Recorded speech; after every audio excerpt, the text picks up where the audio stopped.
Okay, you want to know if you have FSD or not? When you go to the controls down there and you go to autopilot, right now the free options are traffic aware cruise control, which is just adaptive cruise control, and then beta steer, auto steer beta, sorry, that is adaptive cruise control, and if you're on the highway it'll kind of turn with you, and those two are free, although they require you to touch the steering wheel a lot. I mean, auto steer doesn't steer, or adaptive cruise control doesn't steer, so you have to hold that. Auto steer still wants you to put your hands on the wheel, even though the car turns itself. You kind of need to rest your hands on the wheel. If you have FSD, there should be a third tab called FSD, and then you click on that and it gives you a whole new series of options down below. As of today, our free 3 months expired, so now we have to resubscribe to get it back. All right, here we are with the Tesla app on iPhone, and this has a bunch of the commands where you can lock, unlock the car, turn on your fans, open your front, open your trunk, roll down your windows. You can grab this and slide it and adjust your charging capacity, schedule a service appointment. We have one seatbelt notification on our car, so we have to bring it in, so we have a service appointment scheduled. Bunch of stuff I'll go through, but what's missing on here is summon. So there's a feature that goes right in here called summon that allows you to summon the car to come pick you up. It is missing now on the app, which is another indication that we are missing our FSD subscription, our full self-driving. So now to subscribe to FSD, we scroll down to the bottom, I go to upgrades, and then I want a software upgrade.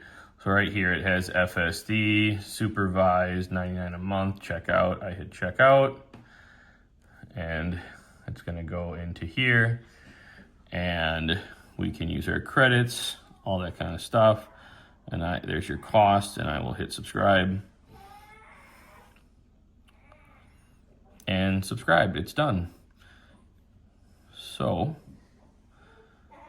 I do not know if this is automatically now going to be on our phone or if we have to wait a few minutes for this thing to update. I'll refresh it by scrolling up and down.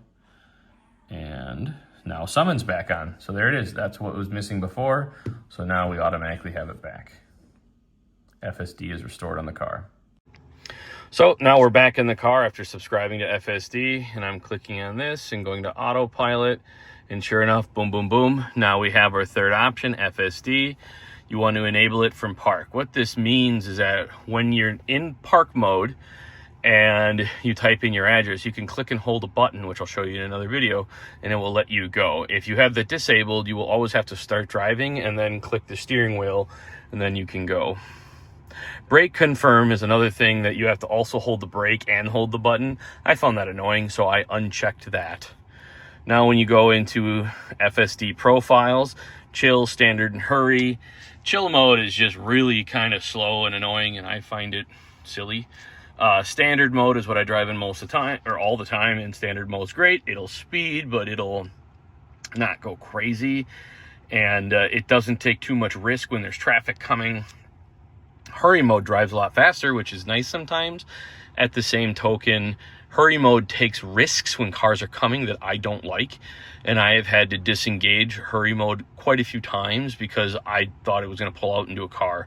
Whereas in standard mode, it's never done me wrong. I've never had to take over on standard. I like standard mode. I trust standard mode. Max speed offset 40%. That's what they recommend.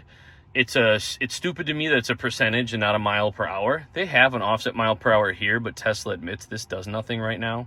Hopefully in a future update that does something, but right now it doesn't. So max speed offset 40%. It's a recommended. If you're going too fast, you can scroll down, or if you want to speed up, scroll up. But that's their generic setup there. Expanded full self-driving visualization. I'm actually not sure what that does. ASS, actually smart summon, ASS.